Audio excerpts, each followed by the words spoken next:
Thank you for bringing us in. Do you think Bruce knows that he gets to introduce us every single week? Do you think he knows he has that pleasure and honor? We should let him know, but every time you say thank you, Bruce, it makes me feel like he's doing it live. Oh, Bruce. Like, well, hey maybe there, Bruce. in my mind, he is doing it live, you know? Still one of the biggest wins. So good news and more good news, Sean. First good news, Andy's not here. I was going to say. Second good news, we get to talk more. So double good news. There it is. On the cease and desist. I'll be cease, you be desist today. How about that? That's perfect. Andy usually he talks over me all the time. He's always like looking at me. He's like, take it down a notch. Shut what you got to do is you got to look at him and go, shut your fucking mouth. But he's taller than me. Talk today. He's quite a bit taller than me. He is taller than you. But I have seen him kick and punch, so I think I got him. You've been training for quite a while. I think you're all right. Although, you, if you don't mind. Yeah, sure. I know where we're going. You have a nosebleed problem. You know, I'm going to start a group on this. I bet there's a lot more people in the world that get nosebleeds like I do. But, a support group? Yeah, but it's every time I go train, I get lightly tapped in the nose and my nose starts bleeding. And yesterday, it was a bad one. I was literally at Five Guys, like trying to make the order to get home, and I was holding my nose. And this happened in what, 45 minutes after you got punched in the nose? Yeah, about probably 40 minutes. But, you know, and it's kind of funny. I'm walking out of Factory X, the place we train at, and Brooklyn, who's super nice, super sweet. Yeah. I made a joke. I was like, yeah, Youssef punched me in the face. And she's like, oh, my God. Like, do you need stitches? What an asshole. I was like, no, it's just a nosebleed. No, I asked for it. I paid for it. I gave him money to punch me in the nose and give me a nosebleed. Isn't that ironic, man? Yeah, I would be. I'd be a bad fighter. You're a good fighter. You have a pillowy nose, though. That's right. It's pillowy dainty. nose. It's dainty. That bleeds. So, well, look, I'm not going to waste any time. I want to introduce our guest today. He's straight up out of Reno, Nevada. Are you still in Reno, Nevada? Guest? Still in Reno, absolutely. Adam Kiefer from Tallage, the business insurance software, which you know what, I'm going to let you, we're going to go down that road, but that's not how we like to get kicked off. We like to find out who Adam is. I want to know what's going on in Reno. You like golf, you like cigars, you like tequila, you used to be in the banking industry, you worked at employers, boom, boom, boom. I did my homework. That was it, man. You just summed up my entire professional life. And there we go. like a depressing There country. it is. There it is. Yeah. So been in Reno, Nevada for 20-something years at this point. I actually grew up in the Bay Area in California. Nice. Played football up at the University of Nevada, which is what brought me to Reno. And Yeah. Was that the Wolf Pack? Retired Right? from the NFL. Didn't even start in the NFL actually. So missed retirement completely by not even starting there. And so got into insurance and had to get a real job. And just like everybody else in insurance, never meant to get into insurance, but here we all are, right? It's like everyone's backup plan if professional sports don't work out. If it's your first plan, I think you're sick in the head. If you like, so I met one person one time that was like, I went to school for risk management and wanted to be in insurance, and he was a different dude. Like, what went wrong with your childhood that you got directed down that road? I saw recently there's a fraternity that specializes in insurance. Stop it. Yeah, I sent it to Andy. There's a Denver University. Did they throw location like as well. did they throw like deductible mixers? Show us your coverage to get in. Talk about like, hey, what's your co-insurance look like? I'm gonna need a cert. I'm gonna need a cert right now. Stupid. Right? How many Flo and Jake from State Farm theme parties can you throw? My God. Right. Duh, I'm the Limu Emu, of course. That's funny. What talking football for a minute? What position were you? So it's offensive lineman, offensive tackle. Had a lot of fun. It was a great way to get through school, and we won a few games, lost a lot of games, but it was a lot of fun to get to school. Made a lot of friends, and took me to insurance in a weird roundabout way. Now you're the second friend of ours, because I'm going to consider you a friend at this point. You're on the Cease and Desist podcast. You're a friend of the show. You're the second. I don't want to say Will is like kind of ex-NFL, but the second high degree of football acumen friend that we have in the insurance space. Will Shaw, shout out to Will from Better Agency. Now, my question for you, Adam, is can you beat Will in a foot race today? Absolutely. I had lunch with Will a couple weeks ago. Yes. Because I don't know if you heard, but last season we had a bet going between Nick and Will. And Nick was 110% Sean confident. Oh my God! Maybe more. Easily more than that. That guy. Really? He was talking smack to Will, like literally, he just whooped his ass, and they hadn't even raced yet. I mean, he said it again yesterday that Will put his tail between his legs. And He's confident. But, yeah, I would 100% race Will. I mean, we should probably set it up to like, I don't know, ITC in Vegas and just do a race down the strip. You know what is interesting is one of his it was a good reason. He told Nick he doesn't race bumps. He races That's what he athletes. said. He doesn't race like normal peasants. This is definitely one that he might not be able to weasel out of. I mean, and so we raised some money for charity, and the winner was going to be able to say, hey, we're going to donate this money to the charity of your choice. We still have that money sitting on account waiting for them to race. So we could parlay this into the next race. It also sounds like we could start doing this annually to see who wants to race Will. I like this. Like maybe he gets known for the guy that you go race. Do you think Will executes on this one? I want to bet on that. That's the over-under, is if he actually races, not who wins. Not even the race. It's just if the race happens. If it actually happens or not. He wanted nothing to do with it with Nick, but I get it, man. Nick, you know, he if he would have lost, Nick would have put him on blast. So, yeah. Which, you know, what's that is the hard part of this is like somebody loses and then you gotta like somebody's gotta be a good sport. And what's Will gonna do? He's trying to run a company. Nick's just, you know, blasting stuff out on social media. So like, he's got a leg up there. to do? He'd probably cut it to make it look like you won anyway. Nice. Hey, let's talk about Reno for a second. So one of our board advisors, Scott McNeely, he was on the show last season. He told me to move to Reno as fast as possible. That's what he said. That was his words. And this was like a year and a half ago. He lived in San Francisco. He said, get to Reno as fast as possible. He told me to move to San Francisco. That's bizarre. We were hoping that you would move out of Denver. Interesting. Gotta get to the bottom of this. So Adam, what's so good about Reno that people are telling us to move to Reno? I mean, Reno is, it's come a long way. I mean, if you haven't been to Reno in the last 10 years, it looks very, very different, right? It's kind of that old sleepy rundown casino town is gone, and they've put a big emphasis on kind of expanding out of industries and, you know, a lot like other kind of non-coastal cities, right? Put a big bet on kind of startups and things like that. And, you know, there's some bigger startup accelerator programs coming to town. There's some more investment happening in the town. There's a couple different actual venture funds that are focused on, you know, Nevada and, you know, Reno in particular and the kind of the Mountain West region. And so, yeah, I mean, we cleaned it up. We brought in a bunch of hipsters, you know. So that's always good. That always helps.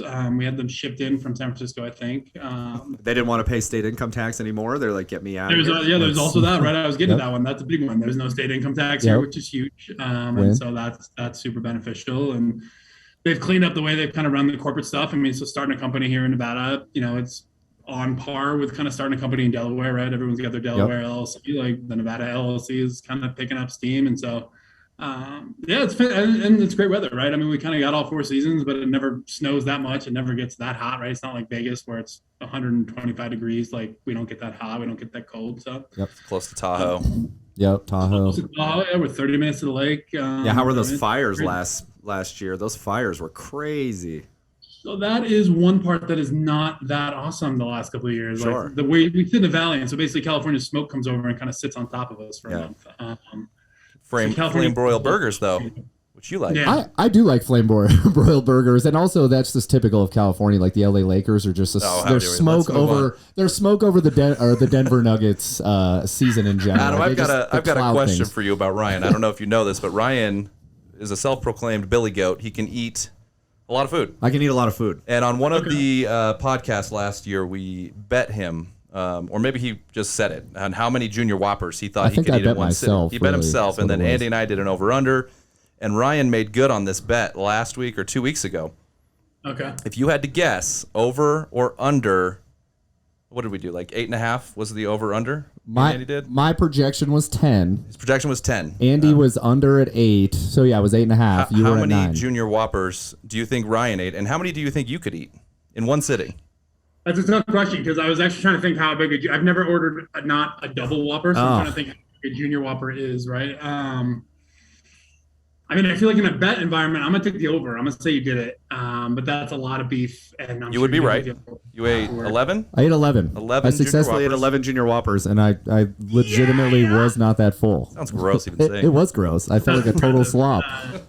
That's really impressive. What a waste. When I was a kid, somebody told me In-N-Out doesn't do this anymore, but In-N-Out you do like the 10x10 burger, right, where they just slapped a ton of patties in a basket for you and give it to you. God. And so in high school had a 10x10. That was probably my biggest That's a lot of meat. Yeah. I feel like when you're in high I'm school, saying whatever your bet was, there's something wrong with me, like as a human being, where whatever you bet me, like I'm willing to die to win that bet. And so even something like eating cheeseburgers, if it's 15, like even if You're gonna make it happen.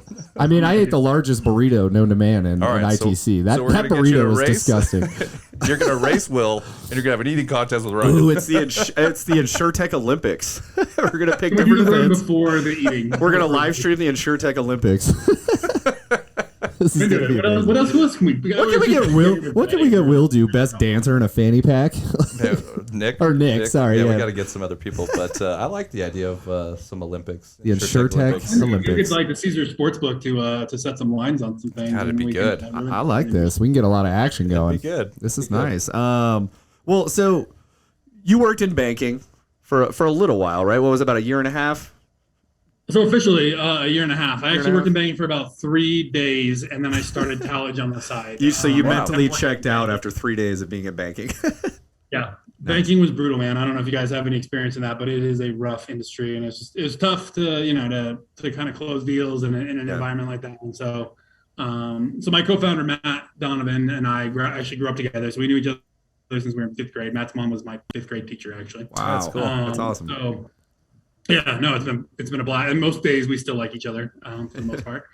And but yeah, got into banking and literally called Matt 3 days afterward, and I was like, let's start a company. And so mentally checked out of banking after 3 days. Wow. But then kept paying for insurance, which was helpful while we got Tallage off the ground. How did the idea come up? So it kind of goes back to, so I work for Employers Insurance, who's a fantastic partner of ours. And so what I'm about to say is said in love and out of respect, and we laugh about it still, but was working for them and went to them, I was out in the field and they were doing all these things around predictive analytics and all these cool tools on the back end. I remember go to the sales meeting and they're all fired up about it. And I remember I was running the Texas territory at the time, went out to Lubbock, Texas, and told this agent in Lubbock, Texas that we got predictive analytics and all these great tools. And he literally was like, who gives a shit? What does that mean? Yeah, how do I use that?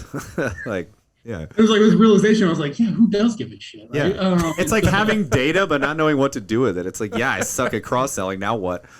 Yeah, right. No, you're exactly what do I do right. now? It was just kind of this realization. It was like, shit, all right, we got to do something else. And so, that's really kind of the idea of Tallage was like, how do we kind of bring that tech down through the distribution channel? And how do we, make it so that guy in Lubbock, Texas, cares? So your short banking stint is interesting just because I do compare fintech and insurtech, and insurtech is what, about 8.5, 9 years behind fintech. So it's kind of interesting to see the paths that they're going. How do you feel about that comparison? Like, do you agree with that? I think it's close, right? I think insurance is in some ways a lot more complicated than and this is a broadly speaking, right? There's areas of finance that are far more complicated, right? But when you kind of look at insurance and finance, I think some of that stuff is easier to do in finance, right? Like the idea of banking online, of course, right? Makes total sense. And the idea conceptually of doing your insurance online, I think, most people would not argue with conceptually that's a great idea. I know some people that would argue with that, by the way. The insurance carriers will argue to death on that. But go ahead anyway. So that was I didn't finish my story at Employers. So I'm at Employers, right? And I go, I'm like, look, nobody cares about this tech. I was like, but maybe we can do something online and we can build something online and actually do this. And I had a VP of sales, I think it was like EVP of sales. Who knows that everyone had a different VP title with somebody. And literally told me, he's like, look, the internet's not going to catch on in insurance. You're wasting your time. And so that was my, I think, second to last day at Employers. Where's that guy now? That wasn't Basilios, I hope, was it? Because Basilios, B is the man over there. He actually left and came back to Employers. Basilios and Chris Champlin over there, if you guys know him, fantastic people, and they're driving that ship forward. But no, this guy is not there anymore. He is at another insurance company I saw though recently. I'll leave names out. But. Yeah. Employers is probably one, and I'm not just saying this because we're talking about them. They are one of the most forward technology insurance carriers I've met with, if not the farthest ahead. And I can say that with almost. They've been great to work with, and they have a willingness to change, and they listen to feedback, and they want to know what their APIs can do that they don't do, and what they should do tomorrow, right? And, but I think quick story. So when we started the company out, right, Employers was obviously one of the first companies we went to because I had personal relationships there, and was like, hey, you should integrate on this platform. We can do something cool. Yeah. And they're like, yeah, we're building all these APIs, and this is great. we get, kind of through their people. And again, Basilios and Champion weren't even there at the time. But like, we get to the end and we get to the tech guys, and tech guys are like, we don't have an API. What the fuck? I feel like I've heard that story before. I have that story. I have that story for a commercial insurtech that I talked to that's similar to you guys, but not the same. It's like a book for insurance. We don't have an API. And they closed the gap quick, but it was just like one of those realizations, like, oh shit, like we got a minute on this. This is gonna take some time. So yeah, Employers is still one of the only carriers that reaches out to us, like, hey, are we ready to integrate? Are you guys ready? Can we make this happen? Like, they're the only ones that are like proactively trying to solve problems and not reactively trying to turn them down. Like, it's really interesting. Their mentality, it's completely different. So I think it reflects in how agents feel about employers. I've never heard an agent say a bad thing about employers. So no, overall, they're a fantastic company, right? Like, and they're based in Reno, Nevada as well, which is cool. So we see their team pretty often, and it's kind of cool to have a carrier partner just right down the street from us. Nice, I love that. Tallage, what is it? Let's chat about it. Like, tell us about Tallage. Like, engulf us in your guys' roadmap, game plan, what you guys are doing now, what the future looks like. Yeah, so we kind of consider ourselves, a commercial insurance distribution platform, right? And what that really means is, we work with the insurance companies. We integrate into all their APIs, and you guys know this, better than most. But like, all these APIs are better and worse than others, right? They all do different things, and they're all, some are fantastic and some are less than fantastic. And what we've done is essentially aggregated all those, and so we take the different carrier APIs. I think at this point we've got 21 different carriers that we've integrated into on the commercial side of things. We've got 5 product lines that are up and running. We standardize those, we simplify those. And so at the end of it, we have one single API endpoint that somebody who wants to build a commercial platform, they can hit our integration point. They can integrate into our API for most likely easier than integrating into any one of the carriers we work with, and you can have access to all of them at the same time. And so kind of building that distribution system, that pipeline where, and it's standardizing things like SICs and NAICS codes, because nobody uses the same damn standard in insurance, right? Even when you have like NCCI codes for workers' compensation, some people are using a 4-digit code, some people are using a 6-digit code, some people made up their own code, because why not? We got a new 7-digit code that one of the carriers is rolling out, which is super fun. Just to throw a wrench, man. It's like they do it on purpose. Well, yeah, it's just like, why? Like, you needed more than 99 variations of 8810. Like, it's like 4-minute abs, and someone came out with 3-minute abs. It's like, let me make ours a little bit longer. What are you gonna do with the extra better? Except they're going the wrong way, right? It's like 8-minute abs. Like, what about 9 minutes? Yeah, what about 9-minute better abs, more confusing abs? That's hilarious. Now, are you guys selling also retail to agents, or does it connect to platforms? Yeah, so both. So basically, a couple of years ago when we built this thing, I also recognized that most retail agents, right? My guy in Lubbock, Texas, did not have the resources to build a user interface and build into an API, right? So what we did was essentially build our wheelhouse platform, and that we sell directly to retail agencies and wholesale brokers, where you can turn up in an afternoon and have access to all those APIs. We essentially pre-built a user interface that they can customize, they can template out, they can make it theirs. But kind of that core product is always that aggregated API and that engine that sits in the middle there. But then Wheelhouse sits on top of our own product, and so then can power other platforms just like we power ourselves. How long did it take from 2015? You guys started? Well, officially 2015. I was at the bank and was like, "Screw this, we're out of here." And we actually, so employers, to go back to them. We had a business plan. We had literally a napkin and some really shitty slide decks that we were passing around and trying to get carriers to buy into this idea. Employers finally said yes, and frankly, I think it was just like, please stop calling and don't show up on our property again. Which is how it works. Yeah, that's great though. How long before you guys had the idea till you saw it live? Or maybe it's a 2-part question: live, and then when you started taking on clients. Right, live. Yeah, live is there's a variable definition of live, right? Like something that works, sort of. MVP, right? And so probably took us 6 months to get an MVP that actually sort of did what we told people it did, and then probably another 6 months after that before we actually had somebody using the platform, which was pretty exciting. So now, do you guys have a technical background at all, or did you guys partner with people that are more technically inclined? Like, what does that look like? No, so no technical background at all.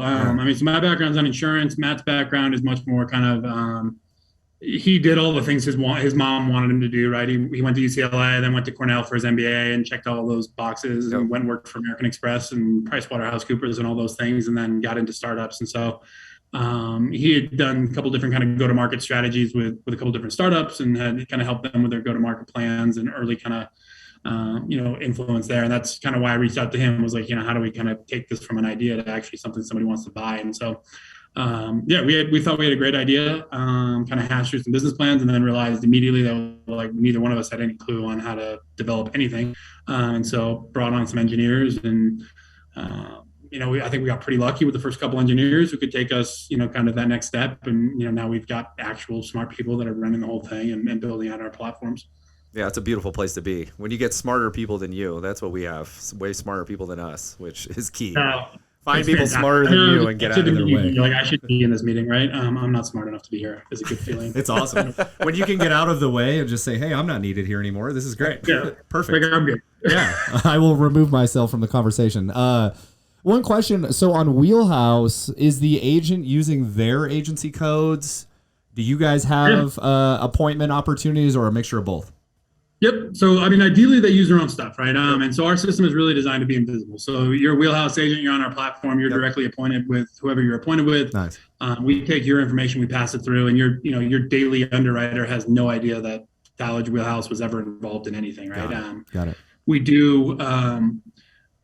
built an agency in-house. So we were actually the first user of the Wheelhouse platform was us. And so we stood up an agency and launched it and actually tested it out before we sold it to anybody else. Yep. And so Was it a hard sell to sell yourself? Did you give yourself any pricing discounts? Or? You got ghosted? You got no, we negotiated the shit out of it. And so got to test all the processes. Won't answer my emails. yeah, the CEO over there is a real pain in the ass.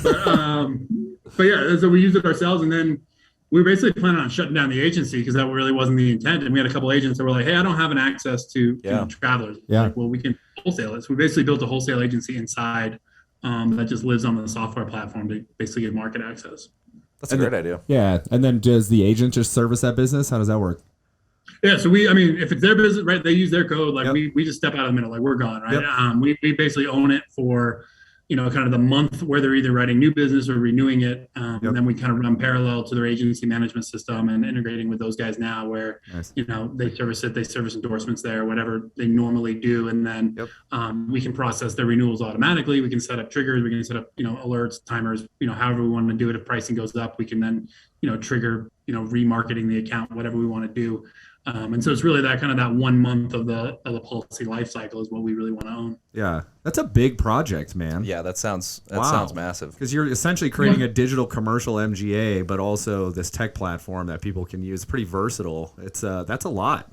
It's a big project. I think it'd be a lot if we approached it that way. But frankly, I don't think we were smart enough to approach it that way. We kind of came into it and we addressed problems as they showed up, and we were pretty opportunistic in terms of building out the software capabilities. And so I think we sat down and we're like, let's build what we have today. It would be unbelievably daunting and expensive, but the way we kind of went about it, I think, got us to where we are in a good spot. So. Do you ever think to yourself, would I do this over again? I think about that all the time, don't you? I was just about to ask that because of the whiteboard sessions. Would you start over again and do it again? Knowing I don't know my wife would love me, to be honest with you. Whatever. As a half kidding, but I think it's so important that your family and your support system is on board, right? Like it's not an easy path, right? And so would I do it over again? Probably. Frankly, I don't know. I think I'm unemployable at this point, to be totally honest with you. You're unmanageable. You're unmanageable. No one would want me to work for them. But I don't know what I would do next at this point. But I think when you guys get it, you guys have done it, right? You build something, I think you get that bug, and it's hard to it's like a drug, right? It never goes away. It's crazy. Yeah. It just gets worse is the problem. But no, and I'm sure you guys do the exact same thing, right? You sit around and having a drink at a bar, and you're like, God, it'd be great to build something. I'm like, stop, focus on the thing you're building now. Yeah, that's why we got a really, really important product manager that tells me to fuck off on a regular basis, literally daily. I'm like, Jason, I got an idea. He's like, no. Seabass said that? Seabass said that. Yeah, absolutely. That is actually really helpful, having someone to, because the idea is they constantly go, because you're constantly stuck in what you have now, what's in the roadmap, and then what you want to get on the roadmap. And, you got to decide who you're talking to. You're talking to the client about now, Don't share too much about the future because you don't want to future sell. But then in your brain, you're always like, you know what your product could be, but that's never. Even if you got to that point, you know there'd be more. Like, oh, that. Oh, we it could do never this, ended. I and now think we it's can do impossible, that. right? It's Because like, the product evolves every time I sell it. Frankly, right? Like Yeah. it's and even if it's just in my head where it's like somebody asks a question, it's like no, it doesn't do that, but it should do that, right? Like Makes total sense. Yeah. Yeah, it's on our product roadmap. I'm gonna write that my down. idea. I thought of it. Adam's It's been on idea. the whiteboard for the last 5 minutes. I don't know Yeah, where you guys were. I'm gonna move Jeff Bezos off the. Hey guys, off the meeting. thought of a brilliant idea this afternoon. I'll have to cancel my lunch with the president, but we're gonna put that feature in there. Yeah. for you. So, biggest mistake you guys have made so far, just kind of on a fun level, not on like a like, oh shit, like that was a bad mistake, just like on a fun level. Like what's the biggest miscue you guys have made in the process that you would have done a little differently? I mean, fortunately, I think we haven't made any really, really painful mistakes, so that's good. Yeah. I think one thing that's been interesting that I never thought of was and it's sort of fun, maybe not that fun. Is over titling people. Like, I mean, we had 5 people, and people come in and be like, "Can I be VP of something?" I'm like, "I don't give a shit what you are. Like, go for it." And then all of a sudden, you have 10 people, and you're like, "You're not the VP of something." Yeah. Who's managing who then? Overt titling. Yeah, exactly. Right? And so, I think actually really as good. weird as it was, I mean, and again, you guys know, it's as co-founders, like my title is, whatever, irrelevant most days. But that's me, right? So in kind of over titling people was kind of a weird challenge we had to go through. Right? Yeah. Kind of walk that back a couple times. And Yeah. again, I don't know if that's fun, but it was a little bit fun to laugh about. When you get people that come from corporate, it's like, all right, dial it back a little bit. Like, we're not corporate, we have a bar in our office here. Like, we do an impromptu happy hour every Friday, it seems like, at 2 o'clock. Like, people are like, I'm done. No more. I've had We're here to it. fuck shit up. It's Yes. a business meeting. It is a business meeting. It's the meeting of the minds. But, like, people, Totally. I found that people have come from corporate. Insurance companies, right? I mean, they got 8 layers of VP, right? Like AVP, VP, SVP, EVP, CVP, like whatever. And it's we don't even have that many people, let alone that many layers, right? Yeah. Yeah. What's next for Tallage on the product roadmap? Are you allowed to share anything that you guys are, coming out with, thinking about, designing? What's next? If you Yeah, I mean, can we're share. pretty transparent on everything. I think our big, it's not even what's next. I mean, it's kind of happening right now, and we're just getting more vocal about it. But and I think our big push is, essentially Tallage as an API product, right? We're talking with other insurtechs who, maybe are doing personal line stuff, or they're doing benefit stuff, or they're doing, E&S, stuff on the commercial lines, and want access to those carriers, and starting to recognize that integrating into 20 carriers is a pain in the ass and takes a long time, and don't really want to do it. And so, our big push for the next kind of 12 months is Tallage as an API, and get behind the other insurtechs that we meet in the industry, and another get behind the carriers, all those things, and we really just become this ubiquitous piping system, essentially, right, that sits behind everybody, and nobody has any idea who the hell we are, but that's exactly what we kind of want to build. We had Plaid on the podcast last week. I'm sure you know Plaid. Plaid, that's fascinating. Like, that is literally in our pitch decks is Plaid for insurance, right? Like, somebody's always got to be something for insurance, right? Like, and that's the one we've latched onto, is essentially be Plaid, right? Like, we connect all the dots, we can make it easy for you guys to transact business, and and we don't have to be front and center on everything. Like, we don't need to be the next insurance, right? With big branding and things like that, or next Bull Penguin, or whoever, whichever guys are. There's nothing wrong with that, not knocking them, right? But that big, it's just a different strategy, different way of doing things. Yeah, well, I mean, we're the Plaid for service, so we kind of go the other way. But I know I met with you guys initially a couple months ago because very interested in getting you guys integrated into our digital marketplace as well. So there's definitely some synergy there on the roadmap. You want to hash that contract out right now on the podcast? Yeah, man, It's signed and sealed. but we are going to cut Sean out of the deal. So Well, I'm here. Don't tell Andy's Sean. gone. Oh, yeah. Andy's the one. I'm that's, sorry. Yeah. this is signed by. Cease and desist. Yeah. Andy's out. We're good to go. All right, cool. Enough business talk. We want to go through a couple of just quick hitting questions. We want to know who Adam is. All right, are you ready? I'm ready. See the bookshelf behind you. Here we go. What's Go on? ahead. Well, yeah. What's on the bookshelf? What are we Maybe reading right now? leather-bound books. On the bookshelf, we have. This is a good one. So I got Kevin Nash. One of my employees gave me Kevin Nash from the old God. NWO because he thought that I looked like him with long hair, which I was I can see that. unbelievably I can see that. flattered by. So. Yeah, that's a win. Saying you look like a wrestling superstar. That's a win. I mean, look, I got happily married, wife and kid, but Kevin Nash is beautiful man, right? I mean, you can't deny that. That's just a gorgeous man. So what are you reading right now, or what are you listening to? If it's an audible. Oh man, dude, I'm not like a big listener guy. I need to like unplug. So it's the radio for me, man. A lot of radio and just a lot of mental stepping out of things for me right now. So not even too big into the audiobooks and all that kind of stuff, which I probably should be, but I'm just not. So is this music or like podcasts? No, mostly just music, man. I just need like whatever pops up on the radio. I don't even care. It's just something that takes my mind off of everything else that's going on. That's funny. I have this weird thing with my phone. You know how you jump on in your car, the Bluetooth syncs, and it like plays kind of whatever it wants to play? Ideally. I don't know how this has happened. Africa by Toto is what pops up on mine every single time. What pops up? Africa by Toto. Oh, really? Hilarious. Yeah, I used to have alphabetical order or something. I don't know. I used to have the U2 album like push through and play. I was like, why the from hell Apple Music? I remember is that. the U2 album? I somehow get from the phone, not the car, Spanish radio from my phone. Actually, I did that to you as a You prank. did that? It's a good prank. I get in Sirius hooked Spanish me up. radio every time, and I'm like, maybe I should listen to this and just kind of like see if I can pick it up. But, Yeah, it's great. all right, so just music in the car. So what do you listen to? What kind of music you listen to, and what do you listen to it on? What's your favorite platform to listen to music? Mostly, I mean, I've been a Pandora guy for a long time, but I do a lot of Sirius XM because it just bounced around a little bit. I'm like a sucker for like the 80s hair band, man. Nice. I don't know if you guys watch Cobra Kai, but like Johnny Lawrence and I are do. probably much more similar than we should be. That's hilarious. Is he your spirit animal?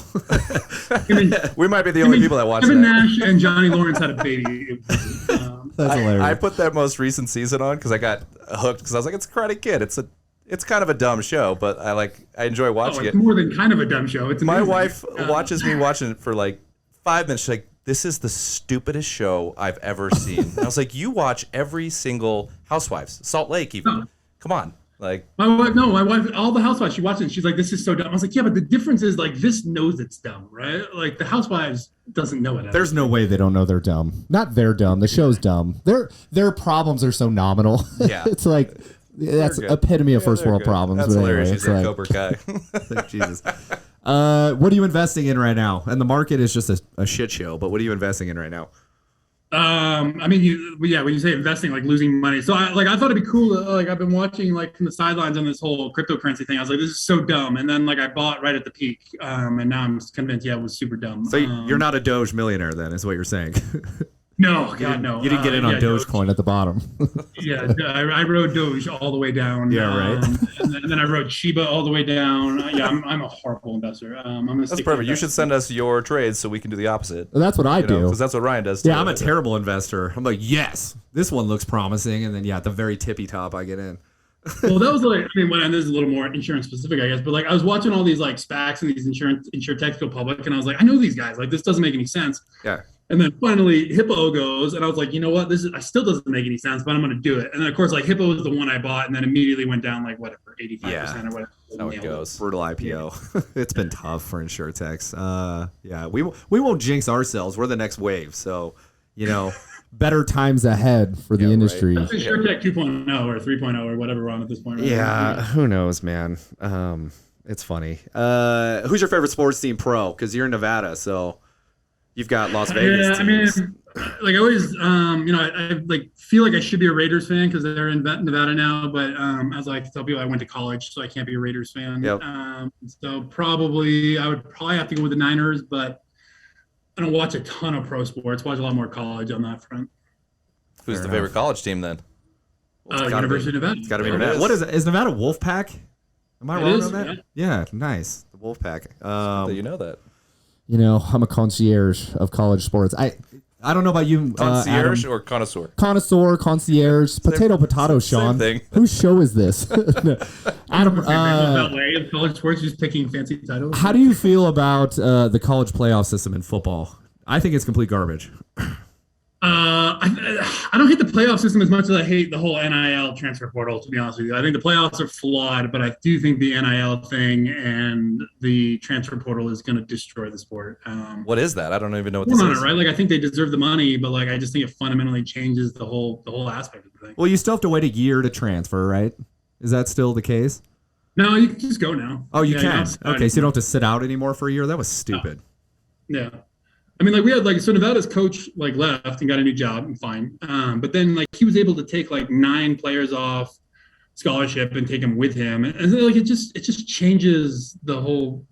And again, like I'm totally torn on it. I don't have a better answer because like I think the players should get paid something. Yeah, for sure. But it feels like it's kind of wrecking the whole thing where like you're basically signing up for a year and then you can go somewhere else next year if you don't. It's like a mini professional. I mean, and it should be. They're 18. Yeah. Like you can skip college and go work at 18. So you can go work at AT&T. If you wanted, you could go work at AT&T at 18. Yes, you definitely could. Man, you make excellent points today, Sean. You are on your game. I'm in the zone. Are you drinking your Zoa? I already had it earlier, so I'm very focused. Adam is our favorite energy drink. Sponsored.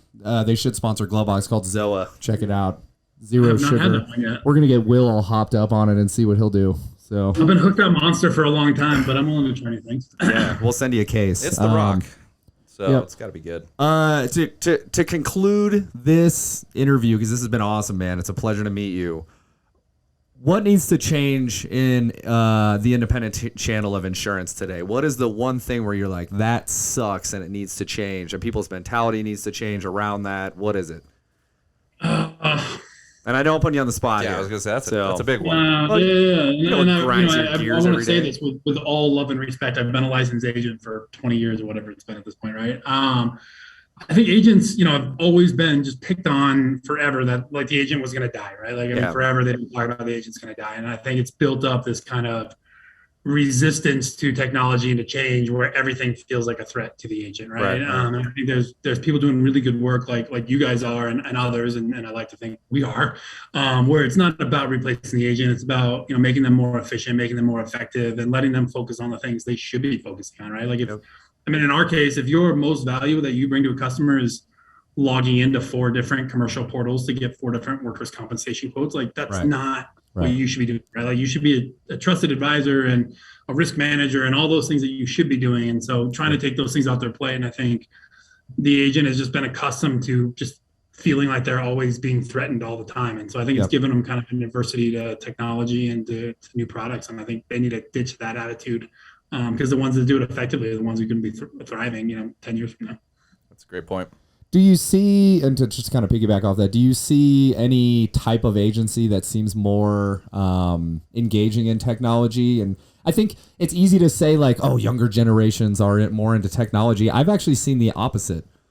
Yeah. I've seen some of the older I don't think we've seen young agents adopt it, right? But like, I don't think that's like, it's not the millennial wave of insurance agents that I think people were kind of talking about like a couple years ago. And I don't think that's what's driving it. I think it is. I think unfortunately, or maybe not, I don't know if it's unfortunate or not, it just is. But it's the big ones, right? Like the big ones who have the resources to try something out and can know like, I'm gonna buy this software, and if it doesn't work, I'm gonna buy a different software, right? Like, and I think those bigger guys can make those choices, can take those chances, whereas a small guy's got to make a bigger bet on one platform. And those guys, I think, aren't as adaptive as changing quickly. And so we're seeing the bigger guys, that have small business books and things like that, and small business teams are the ones that are really driving that innovation. Yeah. And we did a seminar on the Big I conference. I forgot what conference that was. ACT. And just talking about agencies being able to look at their entire process, whatever process it is, selling commercial, selling personal lines, marketing, onboarding, service, whatever it is, and look at your pain points or your friction points. What is causing you the most heartache? What is taking up the most of your time? And that's how you identify the need for a technology at that point in time. It's not overhauling your entire agency. It's not overhauling your entire process. It's looking at those pinch points.